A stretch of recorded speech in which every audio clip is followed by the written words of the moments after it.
Right, so a very good afternoon to all on frequency. This is ZS1MM. Let me just get this cut. A very good morning to you there, Ed, in Brazil. A very good afternoon to the people in the UK and to Holland. A very good evening to the chaps in India. Firstly, we wish to start off by thanking the Qatar satellite company for allowing us the opportunity to use the amateur portion of the satellite that they have made available to us. We also wish to thank AMSAT DL, AMSAT UK, and of course the BATC for their valuable and invaluable assistance to come onto DATV. It certainly brought a new breath of fresh air with new technology into the amateur radio fraternity. Right, today we have on net, we have Bert, Papa Alpha 3 Alpha Oscar Delta. We have Henry, ZS6 Mike Charlie. We have Tom, ZR6 Tango Golf. And then we have Nick, Golf 4 IMO. We have Mike, G0 MJW. Ed, Papa Yankee 2 Radio November. We have Martin, G4 FKK. And we have Balu, VU2 Radio Tango Foxtrot. We have a couple of listeners. We've got Johan, ZS6 Juliet Papa Lima. He's trying to get a receiver through the BATC. He wants to use his own receiver and not be streaming. We are streaming at the moment. Only 2 viewers at this present moment, but I'm sure more will come. Old man Leon, ZS1 Mike, is hard busy at the airfield, local airfield, so he can't make it. He said he might pop in a bit later. It depends if he gets done what he has to get done. And I just want to quickly go over to the other sites and just see who else might have joined. We have GW7BZY. I don't know if he wants to come aboard. Standing by. Okay, shall I put you on the list as well? You will come after Barlow. I didn't quite get your name, but doesn't matter. Golf Whiskey, I have spoken to you before. 7 Bravo Zulu Yankee. Golf Whiskey 7 Bravo Zulu Yankee. The other day we had a chat and it was a very good signal from your side. Right, let me just check on that. There's no one else on that side. We've got too many different things. We've got G0LJF, hello Mike, on 250 kilohertz, kilo symbols rather, not a problem Mike, we welcome you. And I'll just write your name down on the log here, Mike, shall we call you Mike number 2, eh? G0LJF. So, for the time being, that's what we seem to have on frequency, and I shall then pass it to Bert, Papa Alpha 3 Alpha Oscar Delta. Will you please take it from Zulu Sierra 6 Yankee India?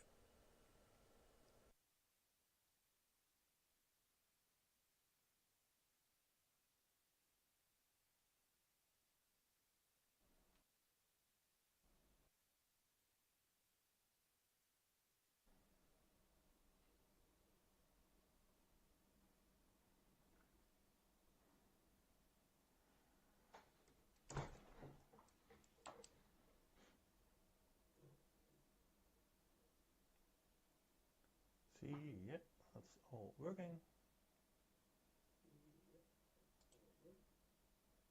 Hi, good evening, morning, or afternoon, wherever you are on this globe. Yeah, it was 2 weeks ago when I was for the last time joining the net over here. Some busy weekends. Yeah, with contesting with, in this case, only DATV, not a normal ATV, but with a DATV, the last Easter weekend.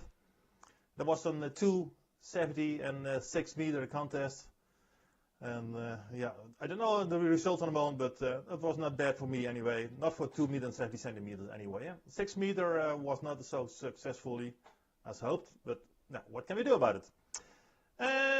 Yeah, not done much on the hobby the last couple of days. Received last week a small package. You can see that? What it, yeah, this way. That's a small amplifier, a PCB, and some, yeah, a few bags with components. You put it together. That's maybe take a couple of hours then, because there are some, yeah, fruit stuff inside, and you have to make some coils, eh? Those little coils now, it's in that plastic, it's not so, it's a bit fuzzy, eh? But anyway, that's the work to do. That's for the amplifier I'm trying to build in a couple of weeks. As you probably all know, I'm have fun with building amplifiers. You can see it, let's see, on the other camera. Oh, that's not, let's see, that's not all I want to see. Let's show you. That's just a part of the conservatory, and that's not interesting enough. Let's see. Yeah, this is the part. Yeah, you can see that the power supply, the 70 centimeter amplifier is functioning good. The 2 meter amplifier, some small issues, but yeah, let's say 95% it's working perfectly. And this is the new cabinet that's for the big amplifier, for the shortwave, and also for, of course, for the 50 megahertz 6 meter DATV. I will use the same power FETs that's used for the 2 meter. This MRF 300s, the AN and the BN is for the 2 meter, and then you get 500 watts. But I'm planning to use 4 MRF 400s, 2 AN BN and 2 BNs. That will be put over here, and that needs approximately around the 5-6 watts RF input. And that's the reason I'm building the small amplifier that's producing, yeah, they said 10 watts on HF. On 6 meter, a few dBs lower, but we'll see what happens. But it can make 10 watts on 20 meter, then possibly maybe 5 watts or so on 6 meter, and that's just enough power for the amplifier. Yeah, that's the main thing was done here and will be done in a couple of weeks. So not much to tell anyway. Yeah, the system then to Henry. 6 Zulu Sierra 6 Mike Charlie from Papa Alpha 3 Alpha Oscar Delta.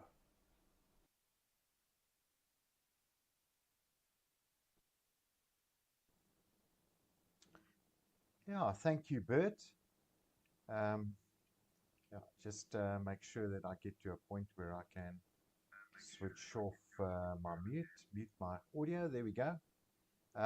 Good to see you. Good to see you, Gary. Really very nice indeed today, and I'm sure it will be great to see everybody else on frequency as well. So yes, just ran into the shack a couple of minutes ago and switched everything on, and I still had things switched on that I should have switched off and all those nice things. But anyway, good morning to you, Ed.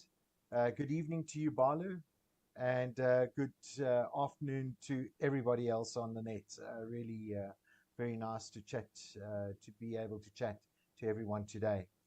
But just to come back, Bert, you surely, you've really been busy building your amplifiers and getting it all done. It's I need to come and chat to you sometime and find out exactly, you know, what you're using it all for and all those really very special things. So it looks like you're involved with contesting, which is really great, and that is superb. Of course, we don't have any ATV or repeaters or anything here. I know that Gary has been trying to start something up over here in South Africa, and I'm sure sooner or later somebody will catch on and something will happen. If I know Gary, he certainly will make it happen. So yeah, very interesting stuff. And on my side, nothing very interesting been happening here, except that I've rearranged the shack.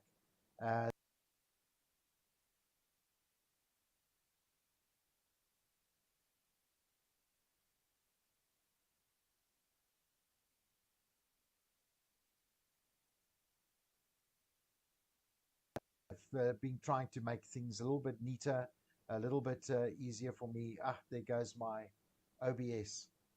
On the next over, I will restart it. Anyway, thanks a lot, and it's nice to see you all on today, and thank you very much for allowing me to be part of the net. So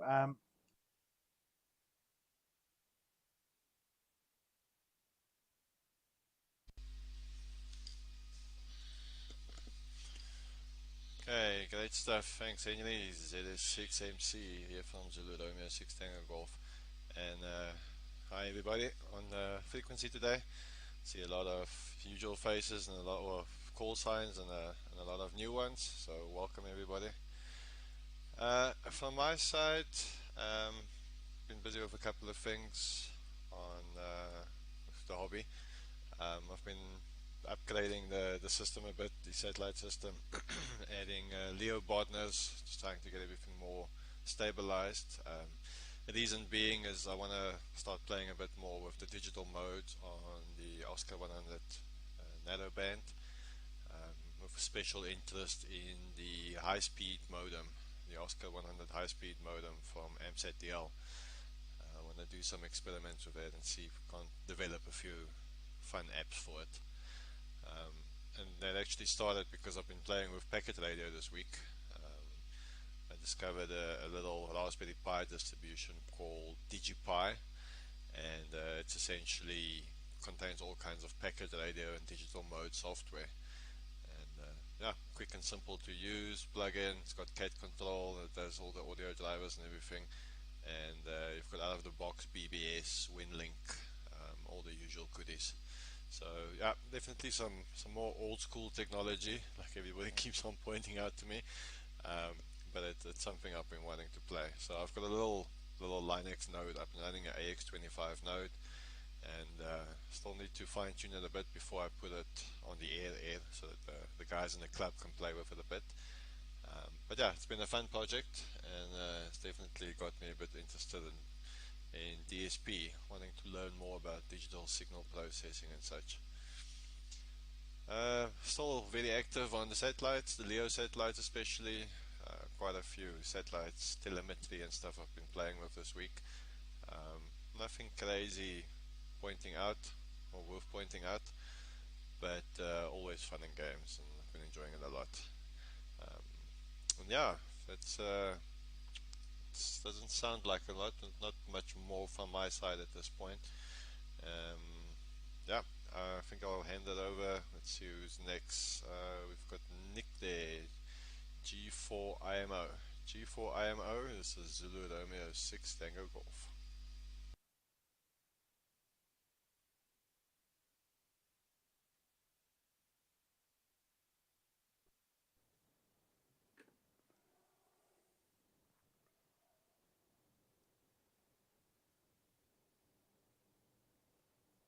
G4IMO.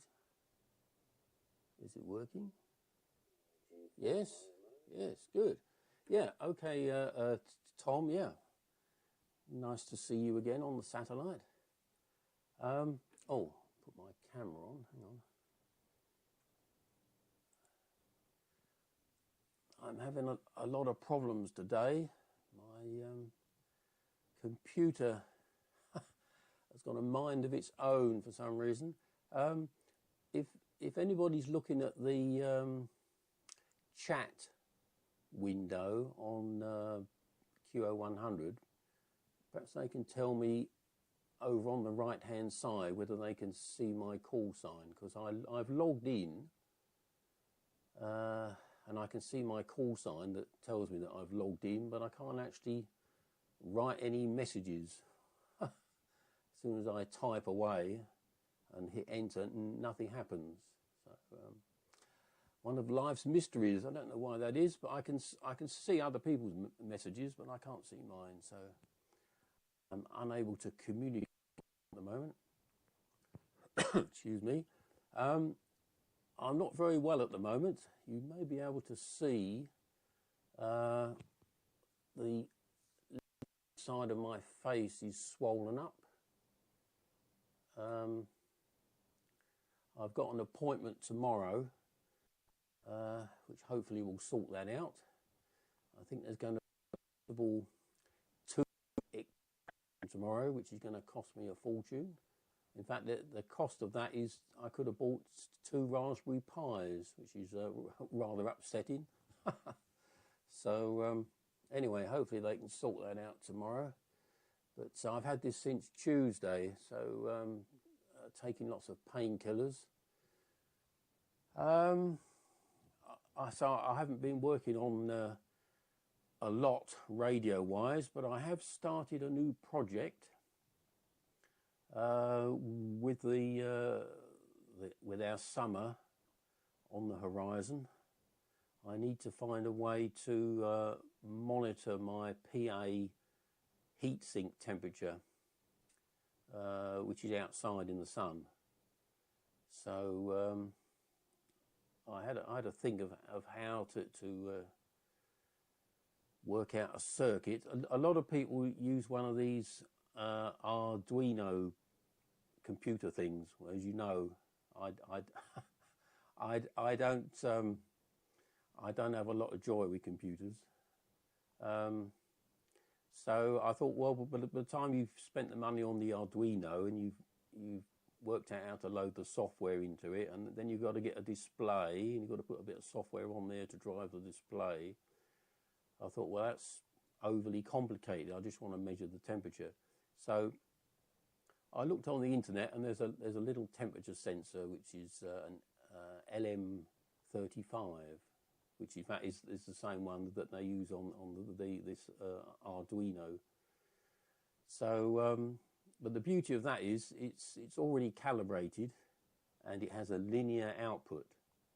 So 100 millivolts coming out of that equals 10 degrees centigrade, and 200 millivolts is 20 centigrade, and 300 millivolts is 30 centigrade, etc., etc. So, which is very handy, but of course those voltages are very low. So I've devised a little times 10 amplifier, so that now 10 degrees will be 1 volt, and 20 degrees will be 2 volts, and 30 degrees will be 30, etc. Will be 3 volts, etc.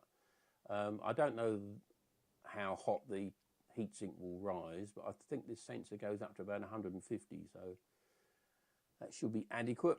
And then I'm on eBay. They sell these little multimeters. They're only £2.50. A little tiny PCB with a little 7-segment display on there. It's just for reading voltage. So I thought, well, if I get one of those, 0 to 12 volts, and I can just read the voltage. So that's my plan. So I'll let you know next week if it works. Okay. Oh, the only other thing I've done, I've been spending money again. Where is it?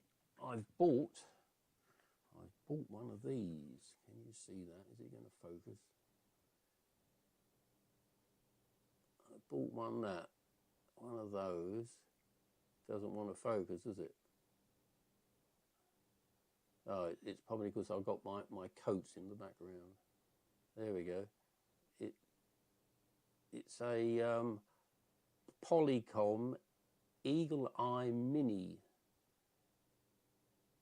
with the mounting kit. They're so cheap. They're on eBay. Quite a few UK stations are using them now. I know Mike is using one. I'm not sure about Martin, but anyway, they're very useful. They've only got a 4 megapixel sensor in them, but they are amazingly sharp. They're, as I say, you can buy them second hand on eBay. They're about £15, £16, but I bought a new one, which was only 30. And but it does have a very nice facility on there, which allows you, if I can work out how to do this. Oh, that's the wrong one. Hang on, try this one. Yeah, this one. It does allow you to zoom and pan and tilt. So there's a circuit diagram there. It's got a ×4 zoom on it. So if I zoom in, that's maximum zoom, which is ×4. The camera's about 3 feet away from this circuit diagram, but I say it's got this pan and tilt, so you can, from the computer, you can just move the image. I can work out how to do it the wrong way. And you can tilt it as well. I can do that as well. That's better. This is a circuit of a little vintage radio that I have, which needs repairing. So something to work on. Okay, go back to my camera. Okay, that's enough from me. I see from my list it's Mike. So pass it round to you, Mike. G0MJW G4IM.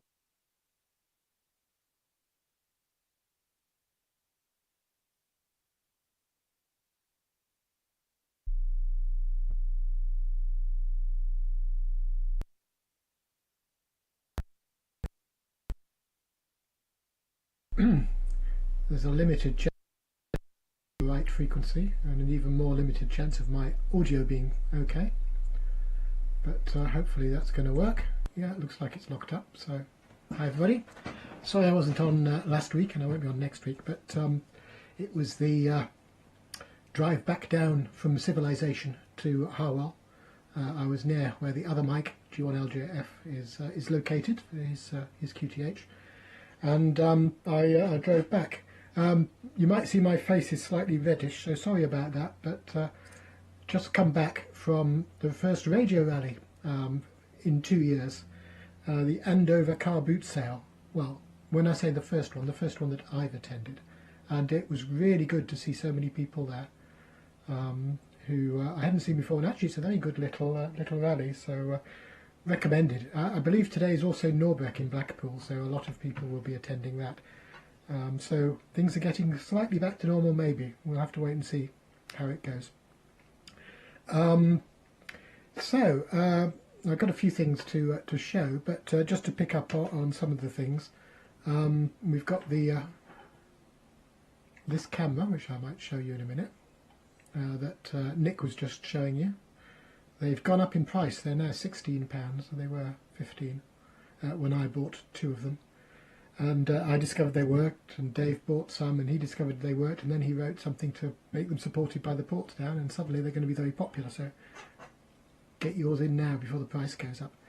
The other thing that was lucky to arrive this week was a Raspberry Pi, and I ordered it on Friday lunchtime, and it arrived on Saturday lunchtime, so that was really good. But Raspberry Pi 4, very hard to get hold of at the moment, but Pi only had stock, and the Pi had stock yesterday, so they are there. Now, just to give you an idea of this camera, of course, there we go, you can see my desk, and in fact I've rearranged the shack quite a lot. I might show you that in a minute. This is the Pi that I was talking about, and this wandering about camera is the one. It's the same one. So you can see the shack has been redesigned. I don't know how well you can see all of that with the quality of the video. Might not be particularly good, but I'm going to go to the other one now, which is the same camera, and this is the one that's looking down on the bench. And yes, that zoom facility is really, really useful when you're looking at things and trying to demonstrate stuff. I'm not going to, well, I guess I could demonstrate it because it doesn't take very long to do that. With the camera control, I can zoom in on the amplifier. Oops, sorry, I'm zooming the wrong camera there. I'm zooming the one that was in my hand, and that's not going to help you at all. So let me just select the right one and zoom that instead. It allows you to do things as Nick was showing you. and this is a dual MRF 300 amplifier. So there's two types of MRF 300 there, in a sort of a push-pull configuration with a balun and things, and it purports to work on 4 meters and 6 meters. And as you come over here towards the filter, I did have a filter from the Dutch RF shop, which is a wonderful place to get filters and things, and this is it. And let's zoom out again so that you can see it a bit more clearly. The filter they had worked really well, but for some reason the output power on 6 meters, this is a low pass filter, was awful, and the power on 4 meters was okay, but 6 meters was bad. So it was what we call a shunt input type filter. So I just rebuilt another filter on another PCB, because they sell the PCBs as well, so I bought a few of those, and it's now a slightly different design of filter, but it's also got the series input rather than the shunt input, and that made everything very happy.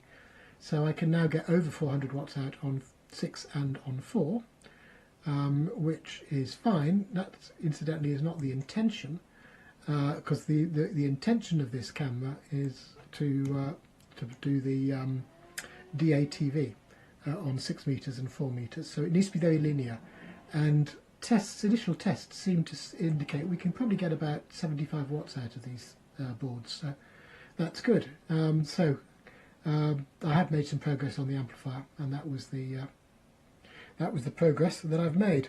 So coming on to amplifiers, and I better look at my notes now because it's been a while. My memory's not as good as it used to be, but Bert, very nice stack of amplifiers there. I've also been struggling with designing a amplifier that is 5 watts or 6 watts.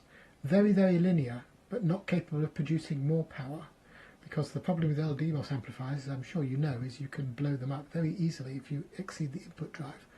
In fact, if you put more than double the power that they're supposed to be using in there, you can very easily lose the transistor. So it's no good using a 100 watt device and allowing it to produce 100 watts if it oscillates for the input, just because it happens to be clean. Henry, it was good to see you again. Very good picture that you have there. I'm sorry you don't have any local DATV activity. I don't have really local activity here, but we do have a repeater. It's off air at the moment, but hopefully we'll get back on that. Martin might say something about it. And there's another one coming along, so you need to get a local repeater group active, I suppose. And Tom, I'm really interested in what you're doing on the digital data over satellite. I think we had a quick discussion via Twitter about that. I've done that before in GNU Radio. That might be the way to go, or possibly, as Charles pointed out, the M17 protocol that he's been working out. And Nick, really good to see you with very good image quality. Very sorry about the tooth, but we're not on 80 meters, so I'll not dwell on that. I would use one of those sensors that look like a transistor, and you could use an op-amp or just an analog meter and just scale it appropriately, because they read, as you say, 20 millivolts per degree or something like that, or whatever it is. You could use an Arduino to measure it, and that's exactly what I'm doing in the amplifier that I was just showing you. But if you just want to know how hot the heatsink is, then why not just use a meter? And you can have this nice big red zone like they used to have in the old films, where it, if it goes into the red zone, everything explodes. That's a way to do it. But of course, the other thing is, if you don't have a monitor of the temperature and you don't know that your heatsink's overheating, doesn't worry you, so you don't get overly concerned. So be careful with that. Okay. Gosh, this is the first time I think I've not used the Polycom, so I'm just going to use the Polycom just briefly to show you that the Polycom still exists. This is the old Polycom, and then I'm going to pass it round to Ed. PY2 Romeo November, over to you, Ed, G0MJW.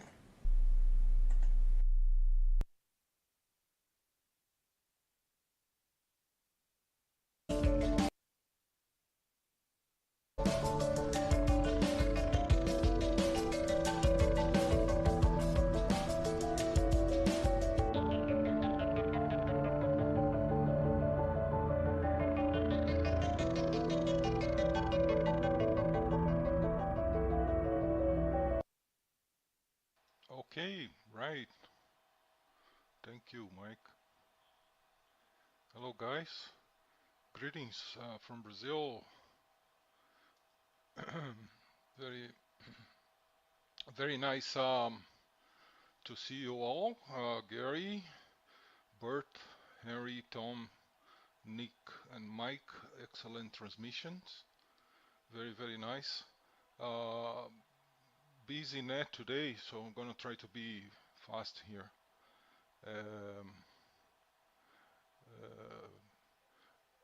Mike, nice shack organization. Beautiful. I give you about 2 days until it gets totally messed up again, as usual. Nick, regarding, teeth, yeah, I paid double fortune lately because I had to make a canal treatment that didn't went well. Then I had to make an extraction, another fortune, and now I have to make an implant. So just wondering if there is some dentist watching us or participating here in the net, so maybe we can deal with something. I have a few Nokia amplifiers ready to go, plug and play.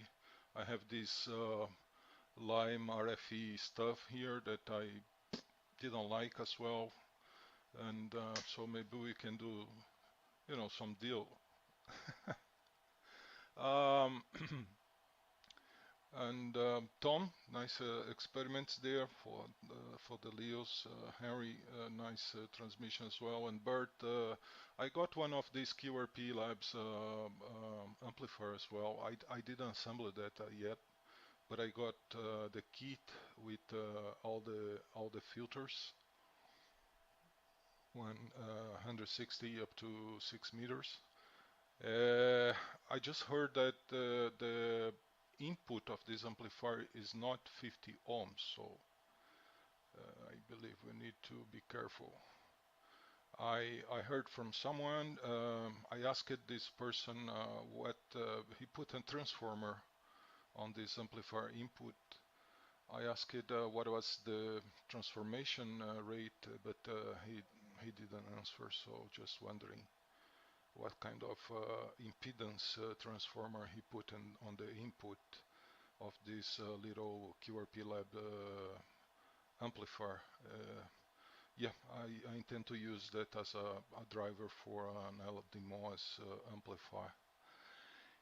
All right, what else? I think that's it, guys. So it's gonna be fast.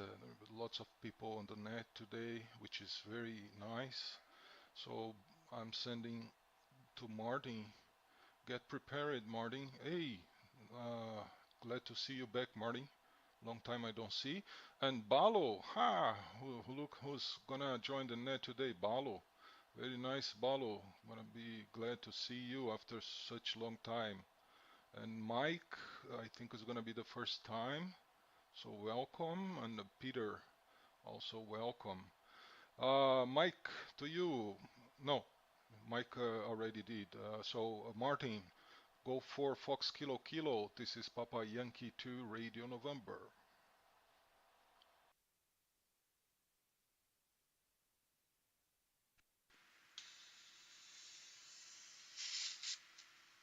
Yeah, very good, Ed. G4FKK returning. Hopefully that's all going to work. I'm having the usual DATV issues today. So yesterday, well, as Gary knows, because I spoke, well, and Tom and Henry, in fact, I spoke to you, all of you yesterday. The Polycom was working fine. And today, well, it's working fine, but it's not actually putting any output out on output 2 mic. So some reason the HDMI coming out of it is not reaching the HDMI to USB converter. Either that or the converter's packed up or something, although it's still giving its color bars. Anyway, jolly good. So I'm on a different camera today. This is what I usually use as my unsteady cam for trolling around the shack.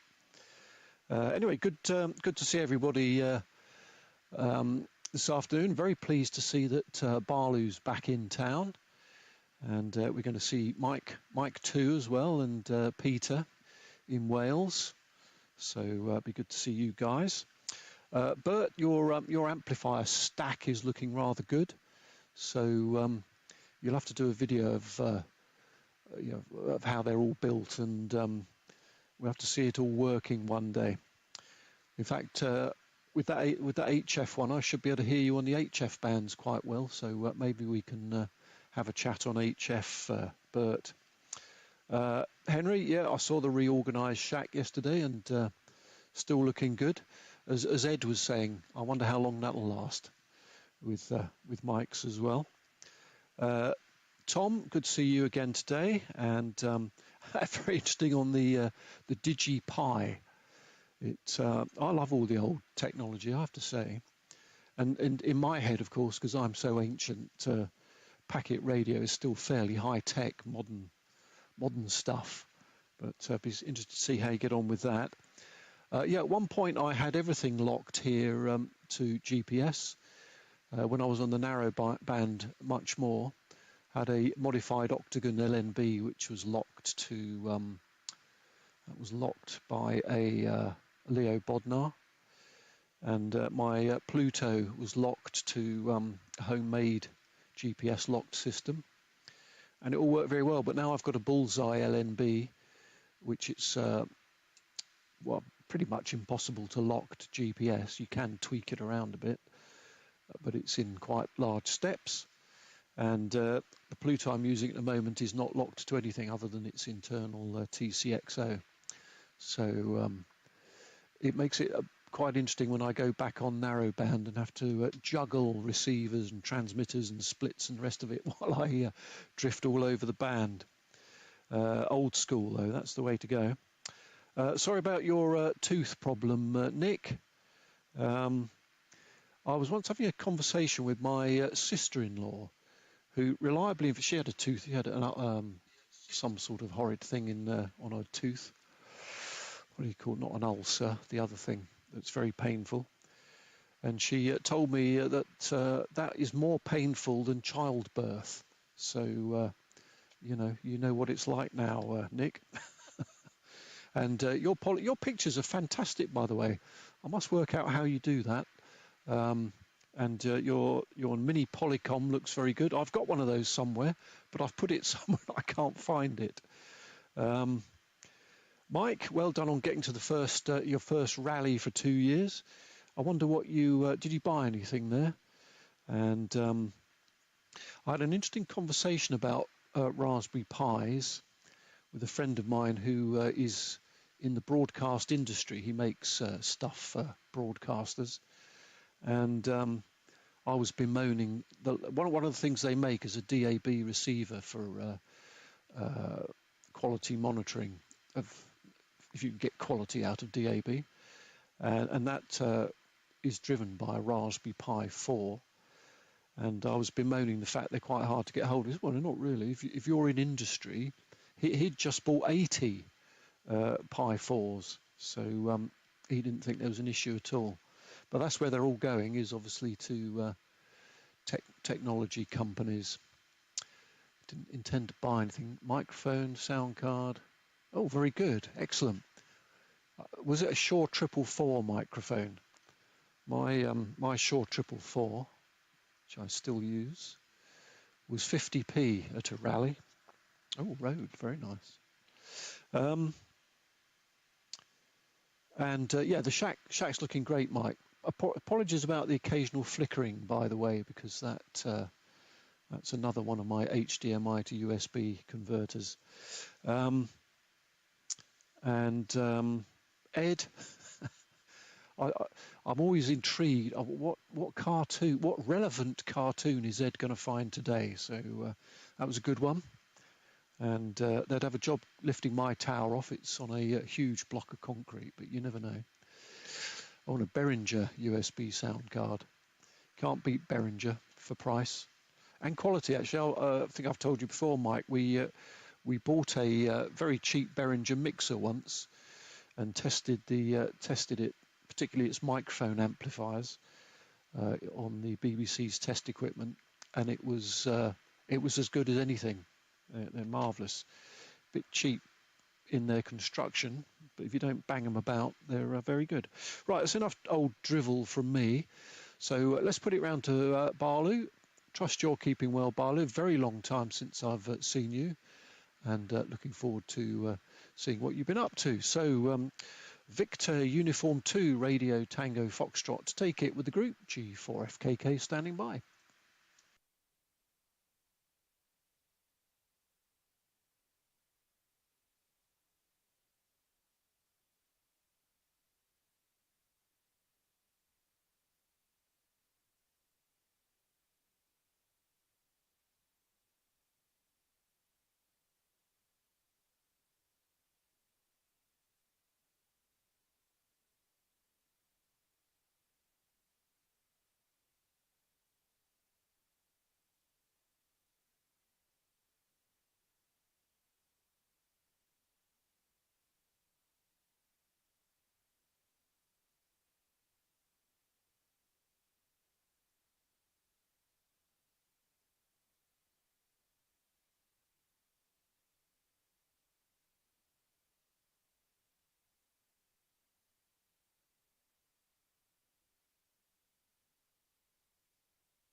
Oh, sorry, there was no audio.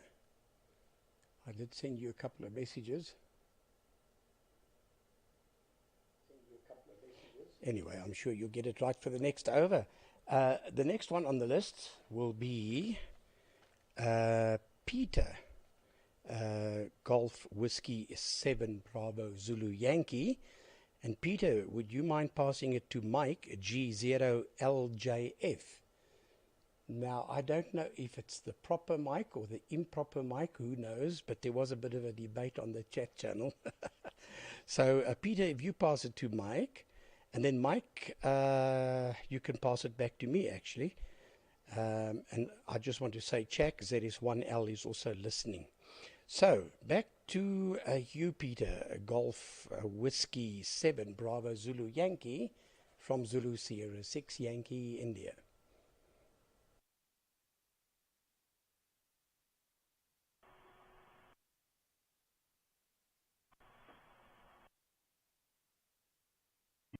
ZY, Golf Whiskey 7 Bravo Zulu Yankee. Just going to mute his audio, hopefully. And I got mute his audio, hopefully.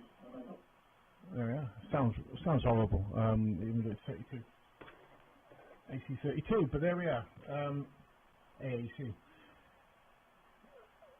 Still running. Yeah. Well, apart from the, I have purchased a report as what I've been up to since I last spoke to you there, Gary. Is that I have actually purchased the advanced DATV receiver board. I too would like a Pi 4. Find it a little difficult to make myself spend the money. Although I have bought myself a new toy. I've got a Yaesu FT100D, which does have 6 meters on it, not 4. But I've just been playing with that and see if I can get it going. I have one antenna, no HF antenna, and the antenna is a little bit difficult in this location. Because of the neighbours and the wife, really, so she's not too keen. She's not all that happy about the dish that I had down to a minimum. And have I gone off? No, maybe not. And we'll see what happens about the rest.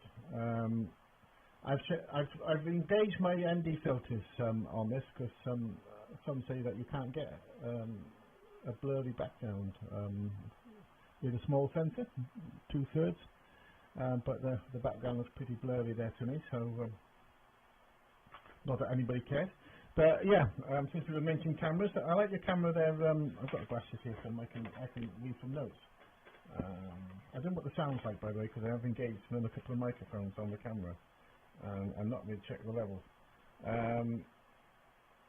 The unsteady cam there from MJW was pretty good, as was the other one from maybe G4 IMO.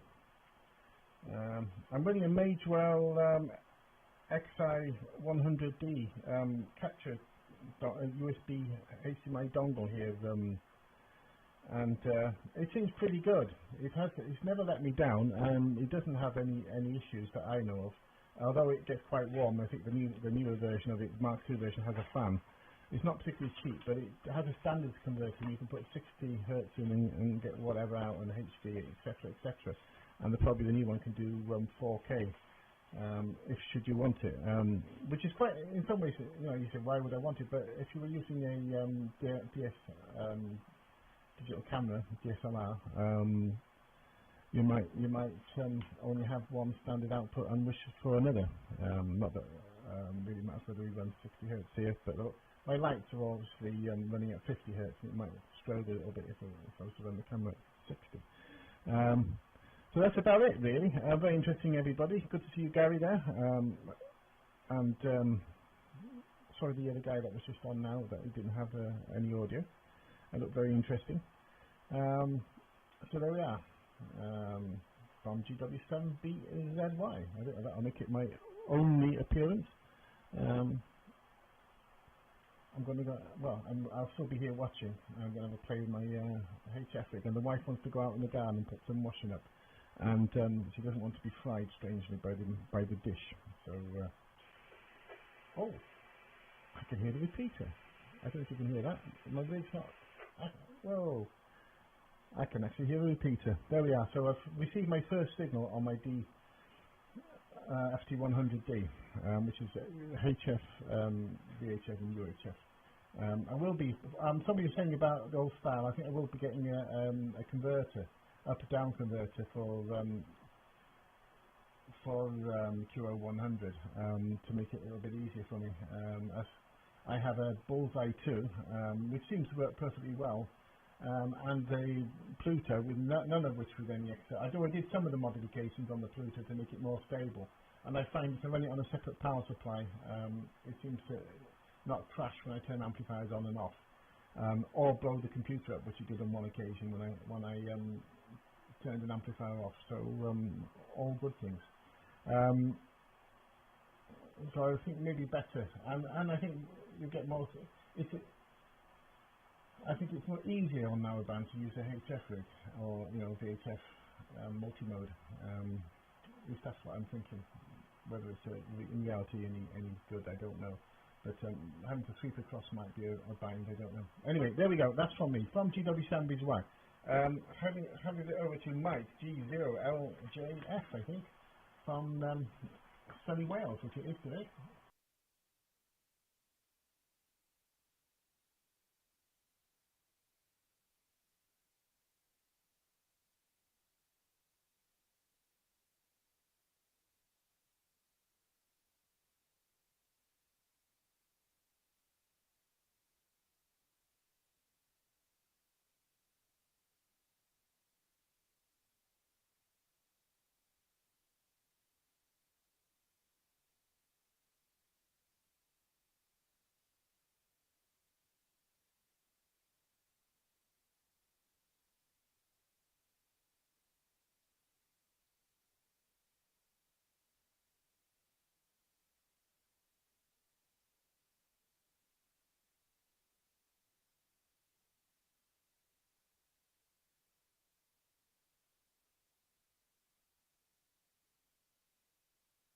Experience communication worldwide on the satellite.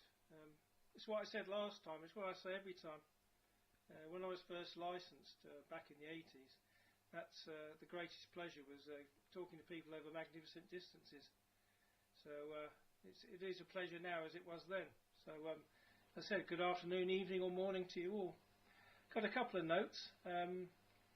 The first one is about Bert and his PAs. Well, it looks like he's doing a pretty good job. I'll show you what I've got, and it's similar to what Mike had in front of him, the proper Mike that is. And he's got a 500 watt, 70 megs and 50 megs. And I think I've got one of those as well. Let me just turn around a second, I'll find it.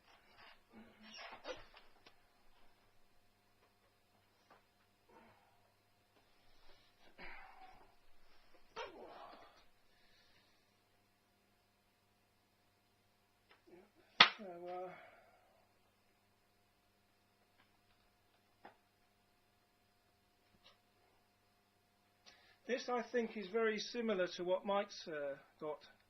If you excuse me, I'll put it down.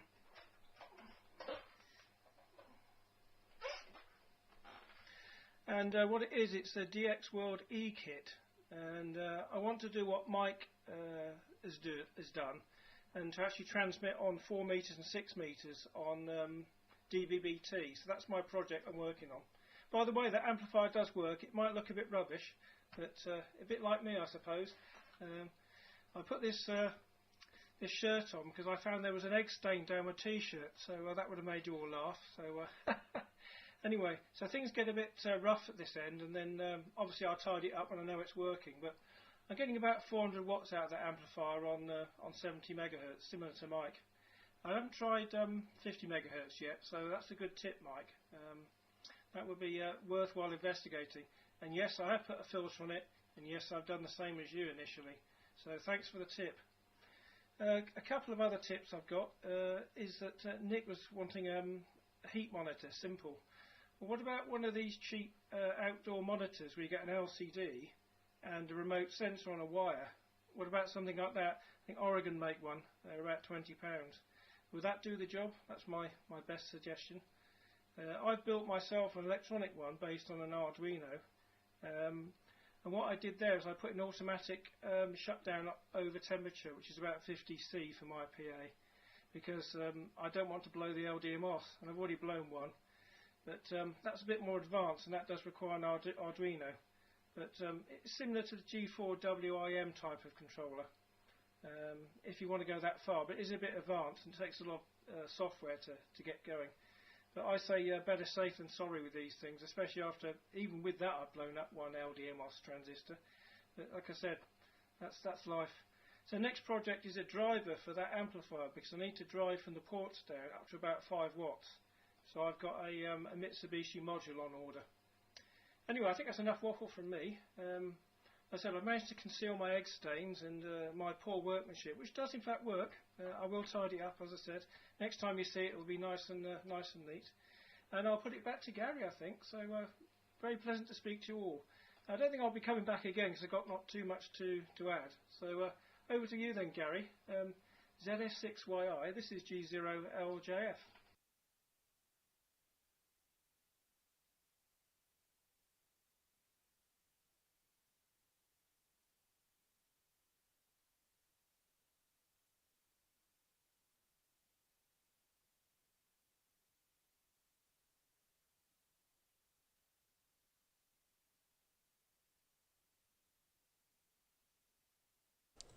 %, there, Mike. Nice signal.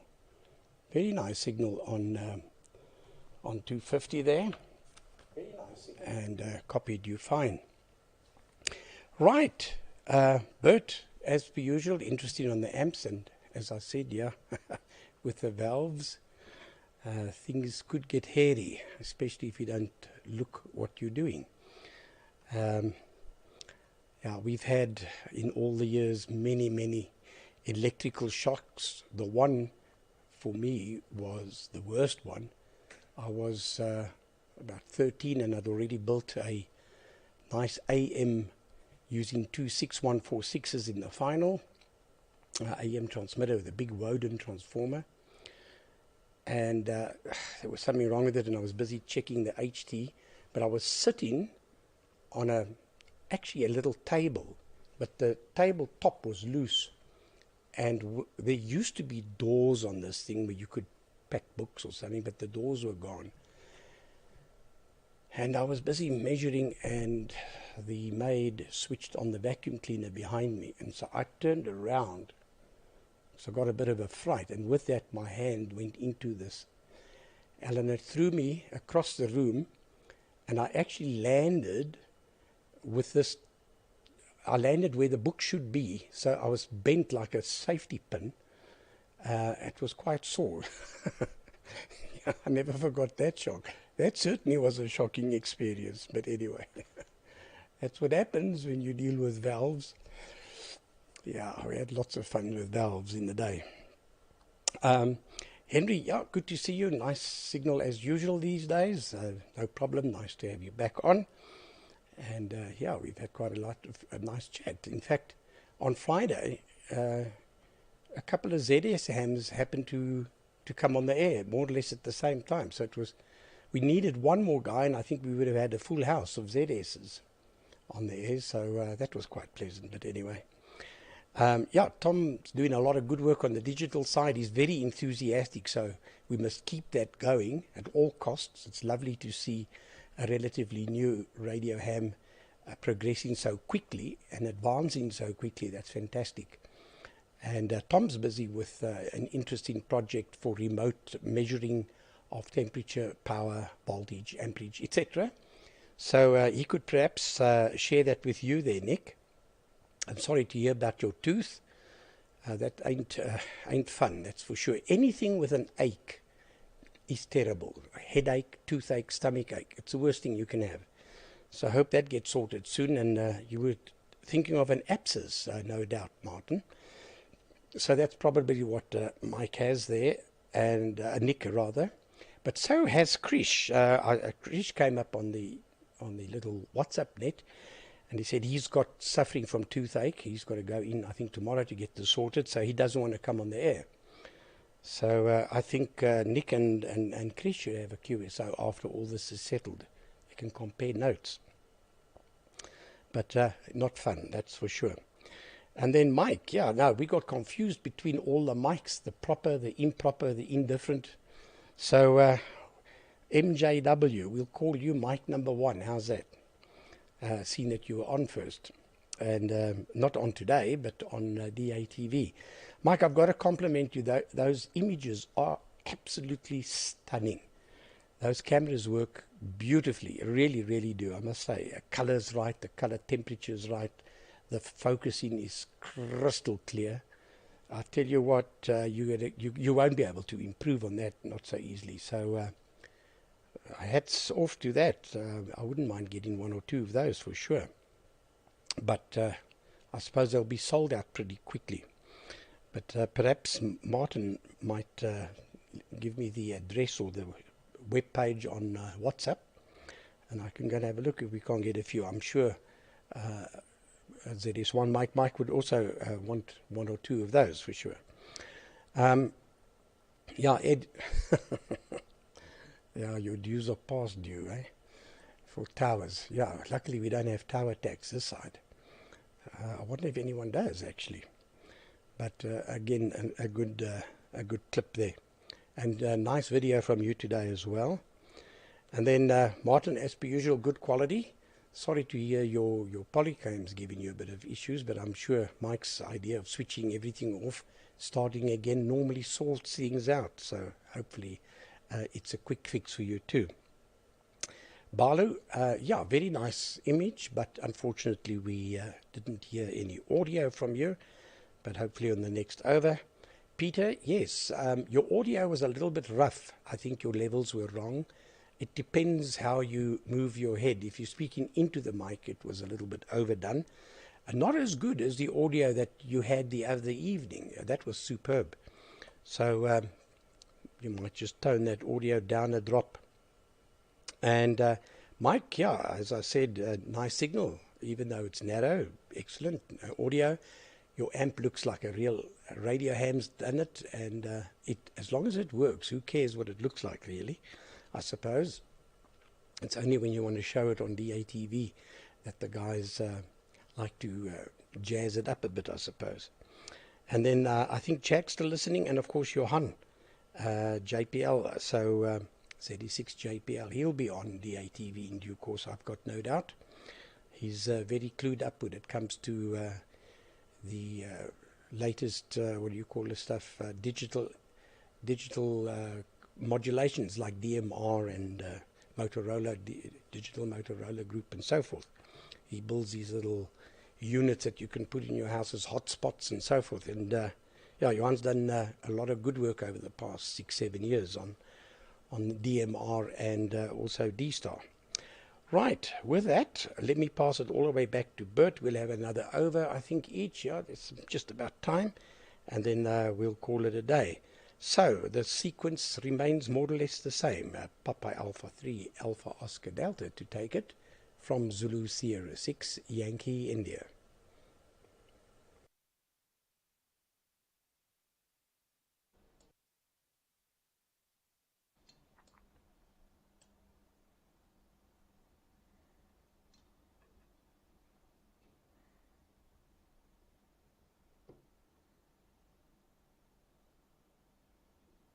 Hey, that's me on the screen.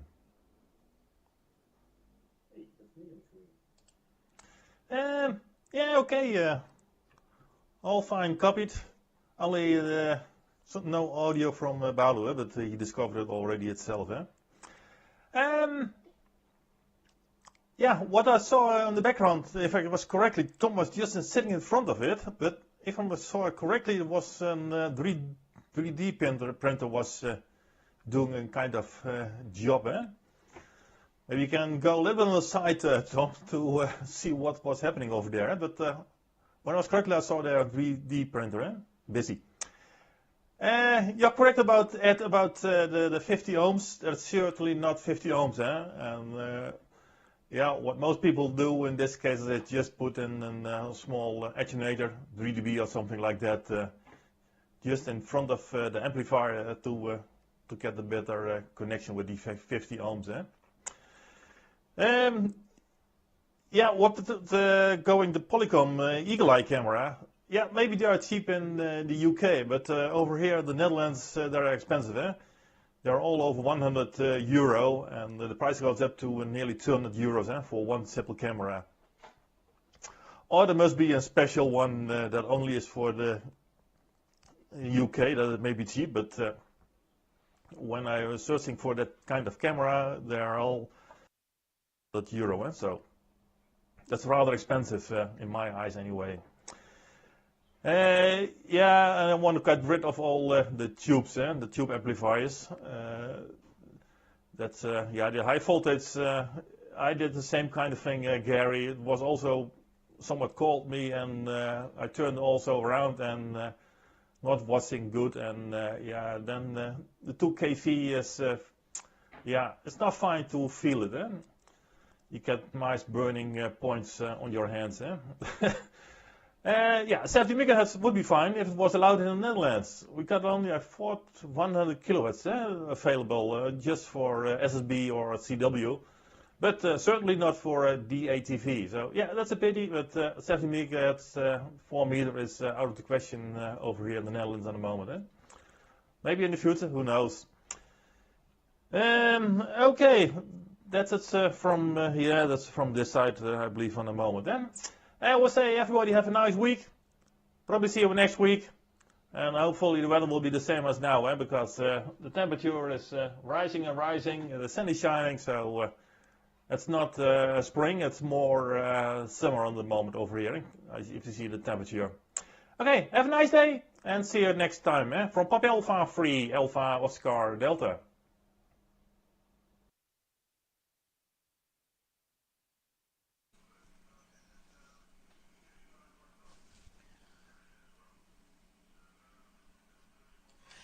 Okay, Gary said I must grab it quickly. Yeah, sorry I'm rather late, exactly 1 hour late, but I had some urgent work to do at the airfield, and I just couldn't be here at 3 o'clock. So I have no idea who's on. I can see Bert is on, and there was some new English guy on, and Gary is on. Those are the 3 I've seen so far.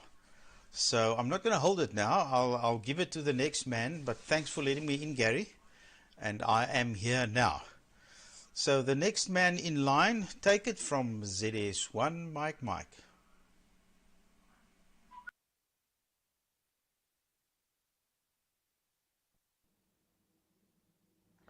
Okay, cool, Leon. Very nice to see you on, Leon.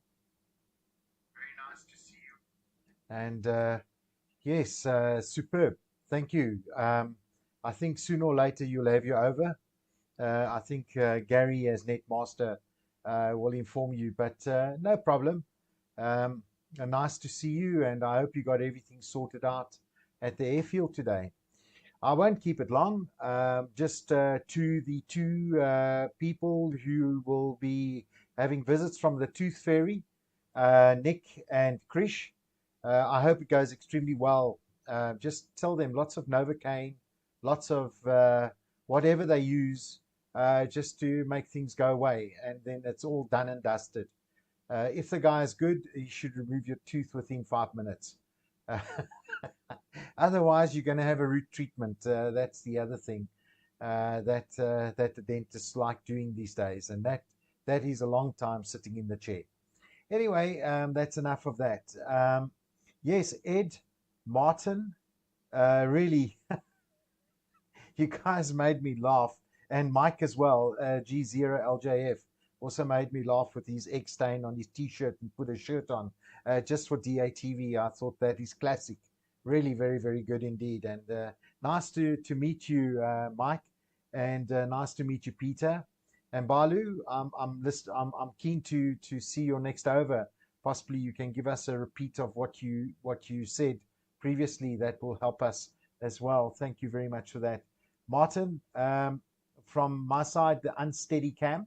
I love it. I love your sense of humor. It really, you make me laugh. Every time I get together with you, I have a good old chuckle, and there's no doubt about it. And of course, Ed as well, with regards to his helicopter and picking up his tower past due payments. Yeah, that's very clever. Anyway, you guys have really got it going. And Mike, nice to see you. Haven't seen you for a while, and it's great to see you, and I hope you had a wonderful time at the rally. I like going to them as well. We call them flea markets here in this country, and we tend to visit the flea markets, and it's a good way of just getting together with the guys and having a good old natter and have a Coke or whatever together. We generally have boerewors rolls. Now, a boerewors roll is just a thick sausage. It's a thick sausage which they put on a barbecue, and then they put it inside a roll, and they put relish in it and all kinds of things like that, which is really nice. So it's good together. Tom, from my side to you, job well done as always, Tom. Very interesting and really keeping the flag flying. And over here, I've got the KPC 2 Plus or 3 Plus for you. So the next time I see you, you can have it. I will pass it into your hands, and I think you'll be able to do far more than me. And then last question for the chaps from England. Do you perchance recognize this thing? It's I think it's a demodulator, but I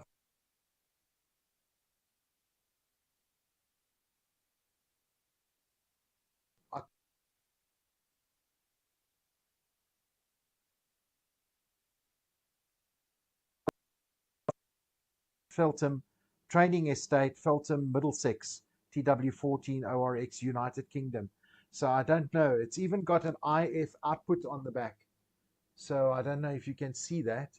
It's got 2 IF outputs on the back. So if anybody knows what that is, please assist me. I got it into my possession, and since then it's even got de-emphasis on it. But I think the guys who are in the TV environment might know exactly what it is and what it does. So thank you. And Johan, ZS6JPL, if you're watching, and so on, nice to know you on. We sit on the same committee, which deals with repeater frequency allocations within our country. So it's nice to see you on, and he does a lot of great work on DMR, D-Star, and anything, hotspots, anything like that. And he's quite an IT whiz as well. So all the best now, and thank you very much for a lovely net. It's a real big net, and enough from me. So best 73, and we'll speak again. This is ZS6MC, not going QRT, but he's going to listen to the rest of the people on the net. So next one is Tom, ZR6 Tango Golf, and the net. This is ZS6MC going.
Firstly, let's just go through the list properly. Okay, so Bert, yes, you were right. There is a 3D printer. It's actually just stopped, and I've already taken off the stuff that I printed. So this is the brackets that I've been busy printing. Just printed 2 of them quickly. So with the changes for the Leo Bardner stuff, I've been just printing up some nice brackets just to put it all in the cabinet up there. So nothing too exciting. By the way, nice, those amps looks nice. You're always busy with the amplifiers and all kinds of projects, but you know, since the theme today is is bed, well, is shack and how they look and teeth problems. Your shack is also always nice and neat. Everything also always looks. Maybe you're just angling your cameras correctly, but it always looks quite nice and neat there, considering the amount of projects that you're doing there. And then Nick, yeah, nice video there. Everybody always talks about the polycomps, but I actually need to have a look at it and also see if I can get something involved there. But what Gary was talking about is, let's see if I can show up a computer display here. So this is my remote monitoring system for the station upstairs. Let's see if I get there's a better picture. So it runs a little Raspberry Pi, and it's just an expansion board for it. It's got a bunch of relays, got one wire connectivity, analogs, inputs. So basically I can control everything that's on the roof and monitor it. I've got a nice little monitoring going there with the temperature and the current and all that. So just to keep an eye on things. And then, which also I found another project this week, completely off the topic, is I found this. A guy in France, forgetting the call sign now, he developed these, the software. So this is an M5 stack, but he implemented the CIV, the ICOM CIV protocol on it.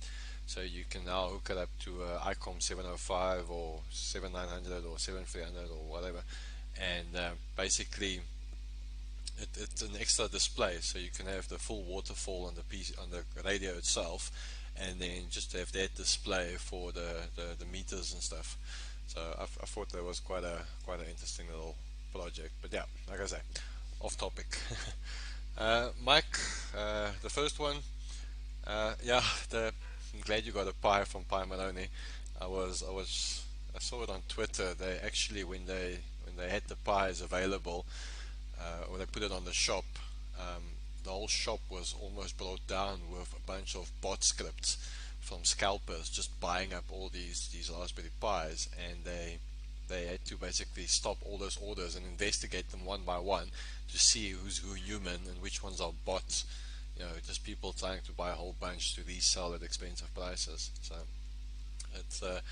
it looks like you passed the human test, so you got a pie there.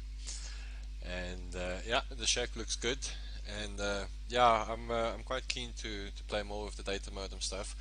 There's a whole variety of options. Doesn't seem to be any, because the plan wasn't to get too involved in the DSP side of things, but rather just build something on top of it, like, you know, use a sound modem or something, or a data modem, and build a few apps on that. But yeah, the options that are available are all still need a bit of work, or I don't know if I want to use something like VADA purely because it's a paid for thing, and I'd rather use something that everybody can play along with. But yeah, we'll see. I'm still investigating, still early days, but you know, I'll have more information on that soon. Ed, always good to see you. Yeah, I'm no dentist, but I'll poke around there in your teeth in exchange for a lime RFE. We'll make a plan. I've got pliers and all kinds of tools. I'm sure we can make a plan there. Balu, nice to meet you. Heard a lot about you. Now I know what you look like. Still don't know what you sound like. No audio from you there. Peter, also, yeah, nice video from you. And Mike G0LJF, I struggled a bit decoding your video. It's because I've been tinkering, so my signal reception isn't great. Which brings me to Martin. Yes, I've also been using a Bullseye LNB. They work great, but for the narrowband, I've basically got one of these DX Patrol LNBs now that gets GPS oscillated. I got it up and running yesterday, but my reception on the DATV is not as good as what it used to be. So everybody's like, if you were a D4, you're now a D3. So not crazy reduction, but not quite what I'm used to. So need to still figure out a few things there. But yeah, because of the narrow band and the digital modes, I figured it's better to have a bit more more stable frequency there. I know the SDR console has that beacon lock thing, but I find that it doesn't work so well with digital modes, because every time it adjusts the frequency to keep up, it basically disrupts the audio or the IQ stream, and then the digital modes fail a bit. Okay, that was quite a mouthful. Hopefully I didn't miss anybody. Anyway, yeah, thanks for that. I'm definitely keen to play with that when we get together. And yeah, everybody else, always wonderful to see you. Okay, that was quite a long over for me. I had something more to say, but I can't remember, so that'll be for next time. Okay, you guys must have a wonderful week. I'm off to Durban again for some work, but I'll be back next week, and hope you guys all keep well, and we'll see everybody again next week. 73 from Zulu Romeo 6 Tango Golf, and I'm handing it over to Nick again. G4 IMO. This is Zulu Romeo 6 Tango Golf.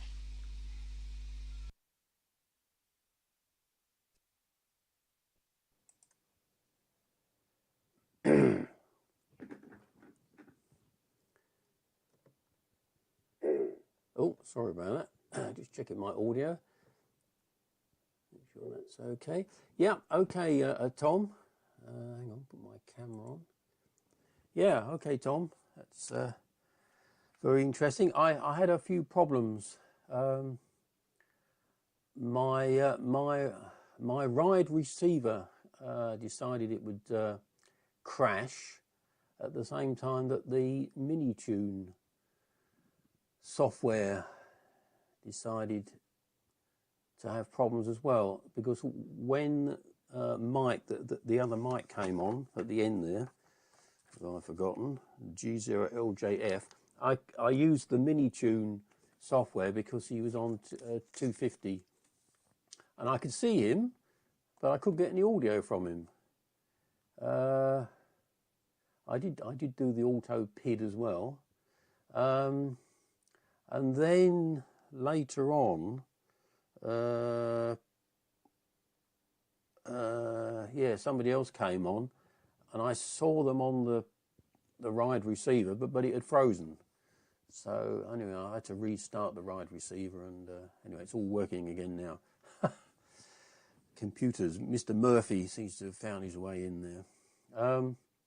Yeah, okay. There's so many people on the net here. I had to make a list this time. Martin, video quality. Yes, I have no idea. This is just a C20 that I ordered. It's just a C20. This camera. Because there's not a lot of movement in my picture, because I tend to keep quite still, and I can sort of wave my arms about and things. I found that I could override the F1 EJP, and I could increase the video resolution. So I'm running that at 1920 by 1080. That's the only thing that I've altered. And I'm running at FPS in virtual camera is on 30 as well. But yeah, it's quite a sharp image there. Right, what else there? Oh, Ed, I must show you this. Hang on a minute. Where is it? Here. Make sure I've still got audio.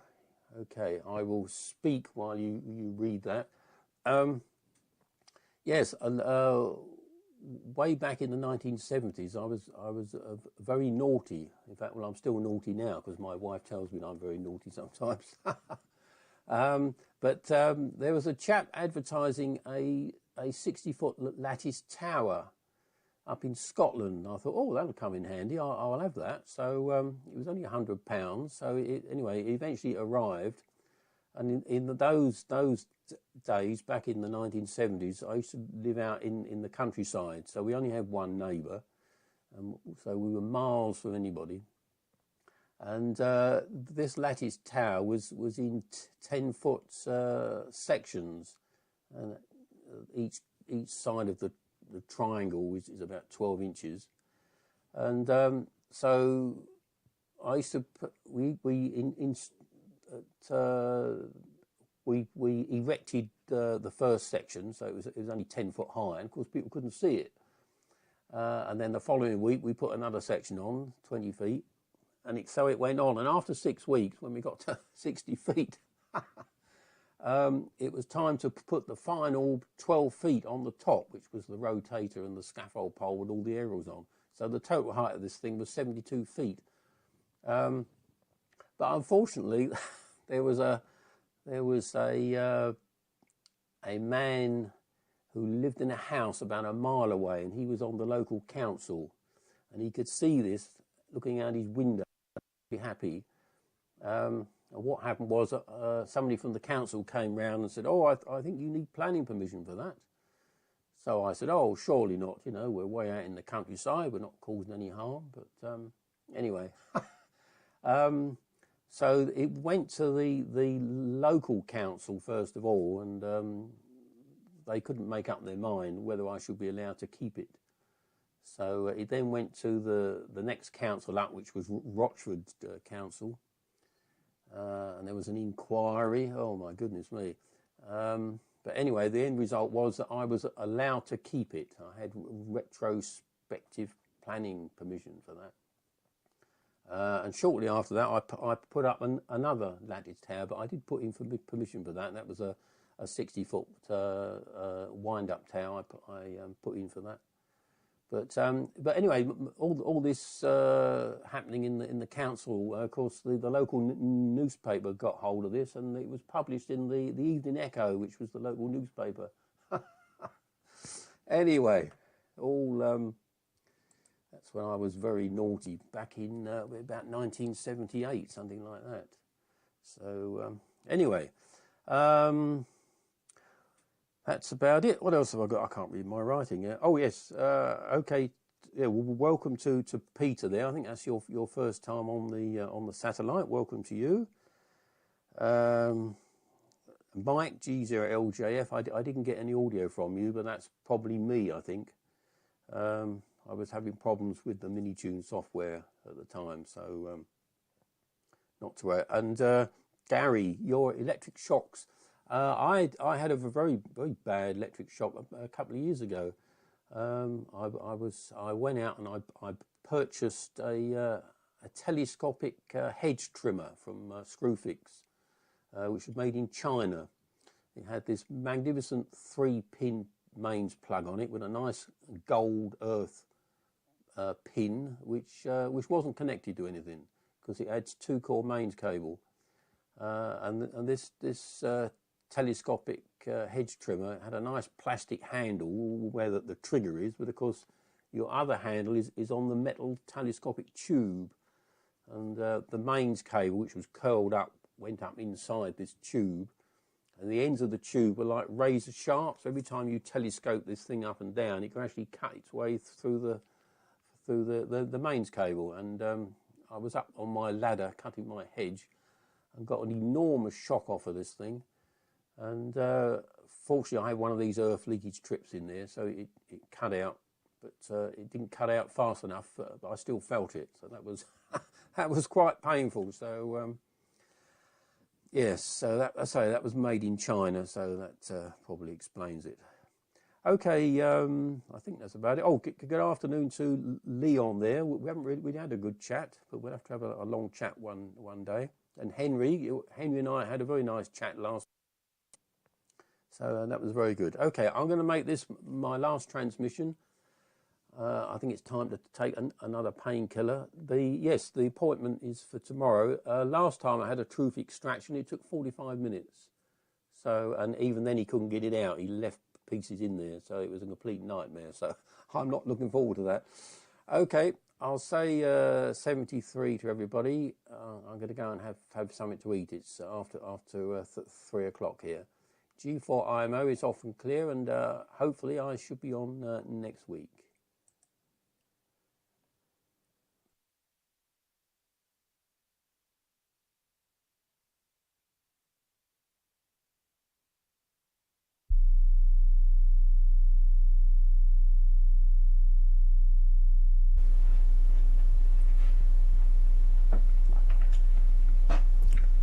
I'm not doubling with anybody.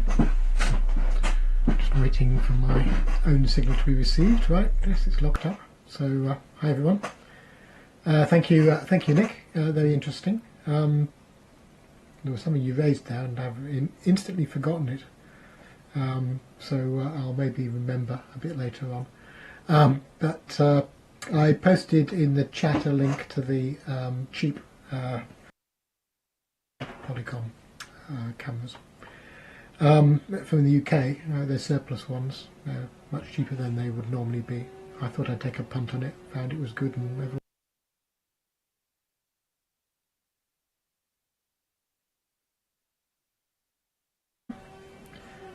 It's WonderCam because Martin was asking what I'd purchased at the rally. So that's one thing I purchased, and I've just looked those up, and they're about £65 new, so they're not very expensive. But they have a good reputation for low front end noise. Then there was a couple of relays. This thing, which turns out to be a 150 megahertz circulator, which will probably work on 2 meters. Oops, point accurately. This thing, which is a power meter for HF to use with the amplifiers, and a whole load of adapters. Oh yeah, and this, which looks a bit like a weapon. It's not. It's a microphone, but it's incredibly heavy. So I'll see if it's any better than the existing one. But in terms of value per pound, I'm sure it's very good. But what are these funny connectors here? This is what I was working out. I couldn't work out what they were, and I've just realised that they're actually XLR connectors that have a hole in the middle of them for putting in a 6.3mm jack plug. So weird. Very weird indeed. But there you go. Right. So keeping it short, it's good to see everybody again, Leon, and hopefully Balu will be able to hear next time. I hope everyone has a good week, and if there were any questions, just ask them in the chat. The one thing I was going to mention was the phase noise issue. So if you GPS lock an LNB, the phase noise will probably be similar to, or a bit higher than, the phase noise of your reference multiplied by the multiplication, which is about 300. And if the reference isn't really good, then the phase noise will equally not be really good, and you'll notice a degradation in the MER. And that will be particularly the case for wideband signals, so you'll really lose out on the beacon more than you will on the narrowband, and forget receiving the broadcast signals at all, I found in some cases. So the bullseye LNB is really good in that respect, and it can be tweaked onto frequency as well, which is nice, via commands. So you can control it, and you can put it on frequency, and it doesn't drift very much. But it does drift enough to be a problem for some modes, like digital modes.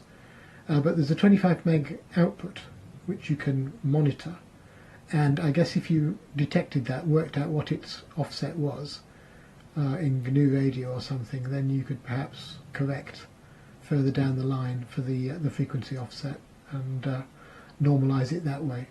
Perhaps, I don't know. But it's the phase noise is a big problem, and even in my case with a 2.4 meter dish, and I don't know if Gary has seen the same, you get diminishing returns with a larger dish, and the MER doesn't increase beyond a certain limit because you're seeing the transponder noise floor rather than anything else. It's like using an ever lower noise figure preamp on VHF. At some point it doesn't. External noise is going to dominate anyway. Well, the same goes with QO-100, apart from it's the satellite transponder noise. And as you go above 1.2 meters, then you only get another dB at best when you go to 2.4, and maybe another dB when you go to 30 or 40 meters. So there's a limit. But you can really tell the phase noise then, because it's the phase noise that becomes the dominant factor, and you really see quite a big degradation. So that's how I noticed that. And modified LNB in the end failed, or became ever more unreliable, so I've taken it out and just put the bullseye in there, and it's working okay, but on the narrowband it does drift, but I don't operate narrowband that much, so there you go. Okay, with that, it's round to Ed again, isn't it? So round to you, Ed, PY2 RN G0MJW.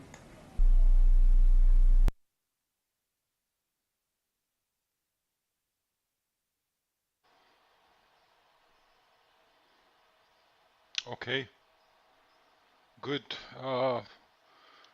Just sharing with you guys the beautiful autumn day here.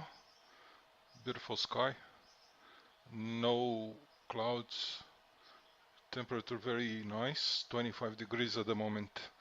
And speaking of towers, Nick, very interesting. Thank you for the history you just mentioned, and I really get happy that you were able to keep the tower up. And yeah, this is my little. It's not such a big tower. It's not self-standing. It has about 12 meters, and with the mast, it reaches up to 15 meters, which is about 45 feet, I believe. And there is the the 10/15/20 Yagi on the top, and the 6 meters 5 elements on the bottom, and the dipoles for 40, 80, I don't remember, I think 30 meters as well. I do live in a condo here, so you can see the houses around. I would say most of people doesn't like it, but there is no regulation, thanks God.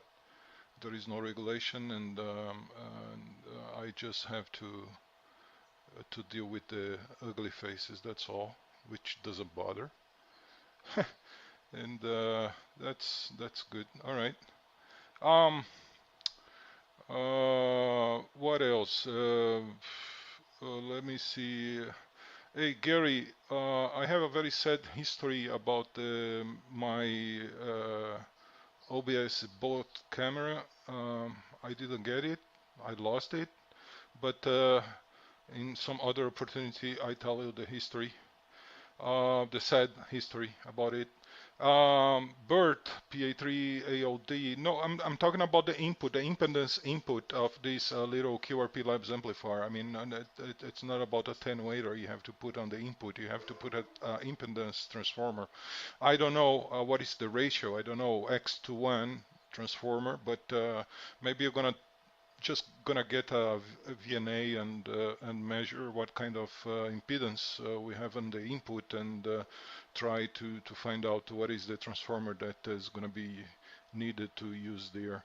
And Harry,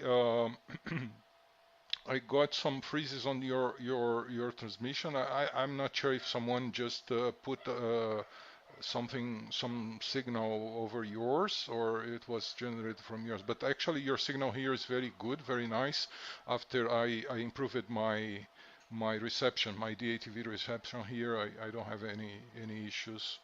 Tom, I did almost lost your transmission, because I don't know, at your start your freeze and some strange noise came with your transmission, and your image got frozen. And I was just waiting, and I thought it's strange because nobody screamed on that. I mean, I watched the WhatsApp group and nobody mentioned anything. I said, well, maybe the problems with my reception, and I had to resync. I mean, I had to click over your signal again, and then it came on again. So I'm not sure if the problem was with your transmission or my reception down here. What else? And okay, about the pliers and everything in exchange of the Limer FE. Yeah, we're gonna think about it.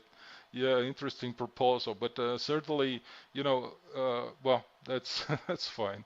Let's stop talking about dentists. But anyways, That's fine. And Nick, that's great. Balo, your image was great. So, but we could not hear you. You even showed your beautiful microphone, but I wish that was on. And you know, Balo, that's what happens when if you spend at least 1 week without playing with the OBS, you have a big risk of forgetting everything, and you're gonna take another time to relearn how to set up OBS. So you never can stop playing with OBS, at least once per week. Okay, Balo, but that's fine.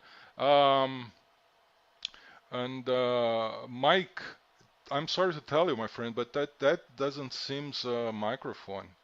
That is the Star Wars spider. If you try to shake it, you're gonna see a flashlight coming out of it, and so be careful with that, Mike. But the other things are very nice. Glad you got good gadgets on this ham fair there. We don't have ham fairs down here for a long time. That's unfortunate. I would like to show something very important because someone just mentioned about this amplifier here. If I can find, boy, I don't think, but it's about a World E amplifier. It's I bought one of those. I bought one of those boards. Let me show you. Yeah, here it is. I bought one of those boards. I actually assembled the amplifier. You just need to be careful for who is gonna use those boards from the Greek guys. GX World E, I believe is the name of the company. Be careful with this RF shock here. Because that's the VCC line, and there is this capacitor right here. It's very difficult because the mouse takes too long, but there is this capacitor, and there is another capacitor, ceramic capacitor, just below this RF choke. And what happens, I don't know if it was a kind of project gap, but they just put this RF shock just above this capacitor, and one of the copper turns just touches one of the capacitor legs. So you imagine what happens. So it just exploded and evaporated the capacitor. So because this is just an enameled copper, so very low isolation. So what I did, I just replaced the damaged capacitor, and I put some isolation tape over it, just to avoid further short circuits. This side here is not a problem. It's correct placed. The capacitor line, the VCC line is more to the outside, and there is no problem. But this side here, be very careful. All right, I think that's it. And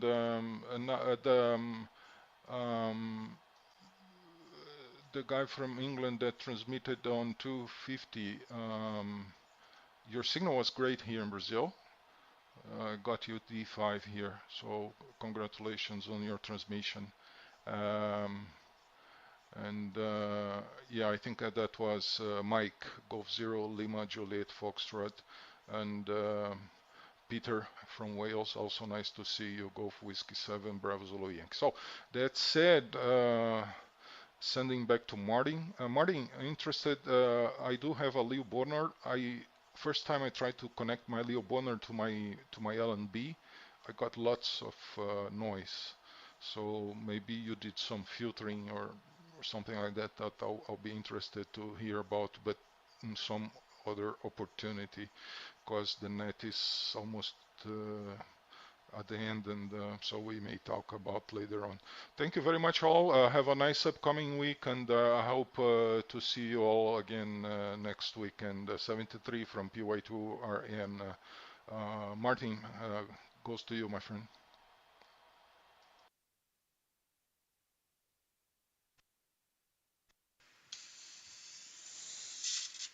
Yeah, fine, Ed.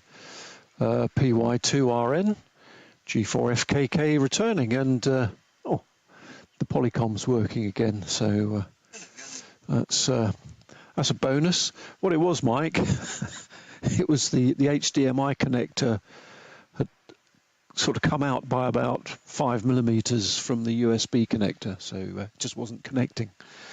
So that was an easy fix. Yeah, just briefly, Ed, yeah, I did filter the Leo Bodnar output. I filtered it actually in the LNB. I put a little, I think it was 25 megs I was using, but it wasn't a very tight filter.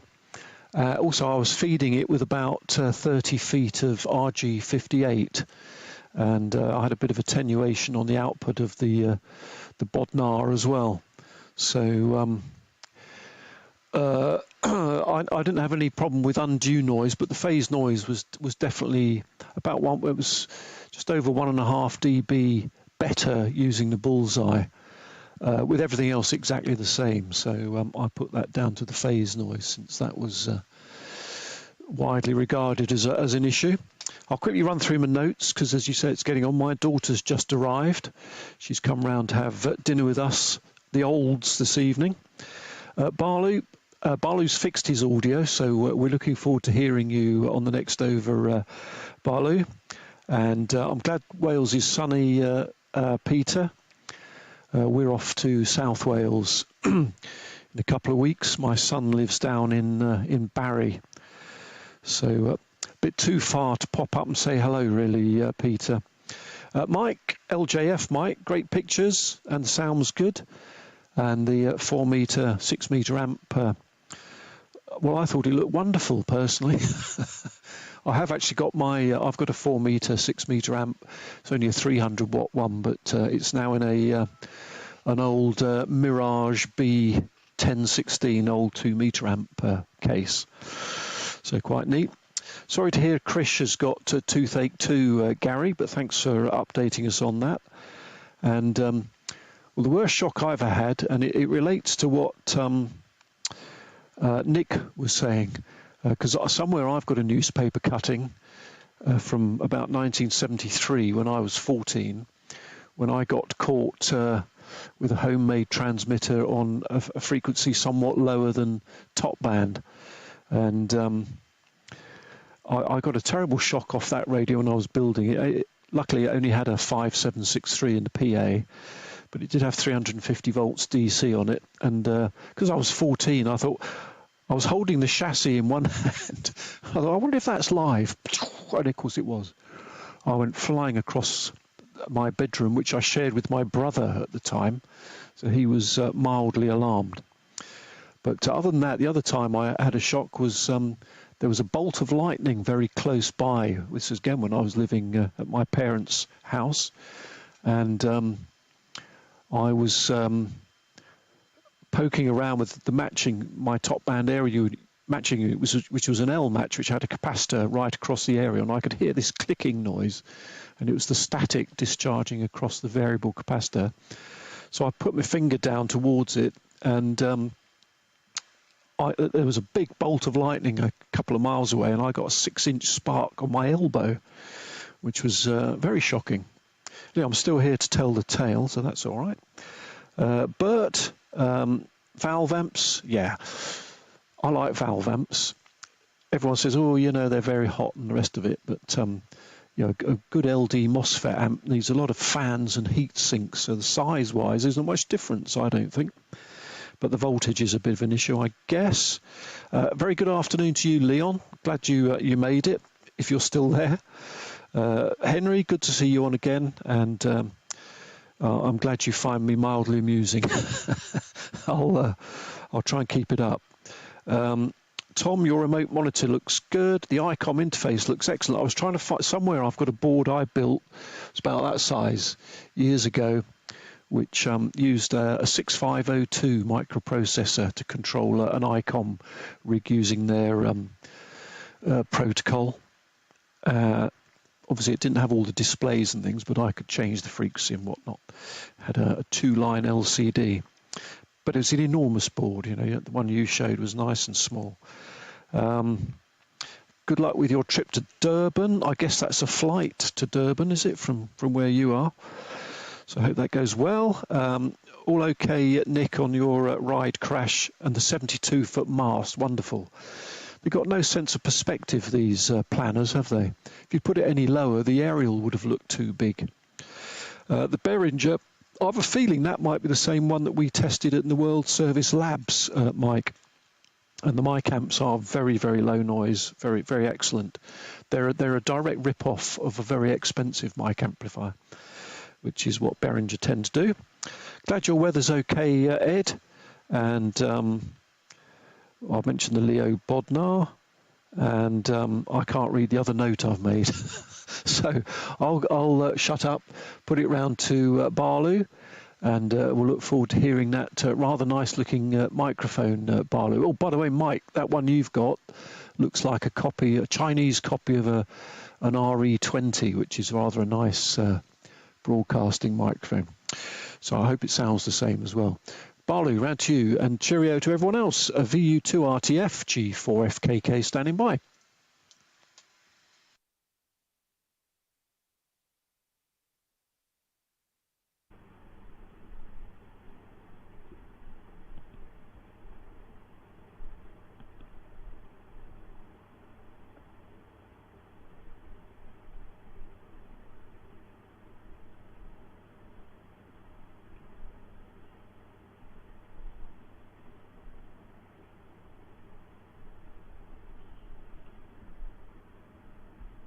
Good morning, good afternoon, and good evening. Sorry, my friends, there was some issue on my audio in the previous over. As Ed said, if you lose touch for 1 or 2 weeks, it will be difficult and you will forget. The same thing happened at my end also. So thank you, Ed, and good morning. And good afternoon, Gary, Bert, Henry, Tom, Nick, Martin, and all other friends there. I'm sorry I could not join the DATV network for the last few months due to some other work, and I was a little bit busy also. My HF amplifier, as I have burnt the transistors in the HF amplifier, and it has gone for service. Unfortunately, my friend VTL Chris has given me a spare one, which I am using now, and I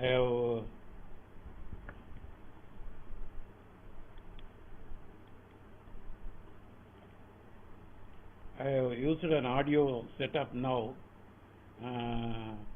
processor, which you can see, to my SAC,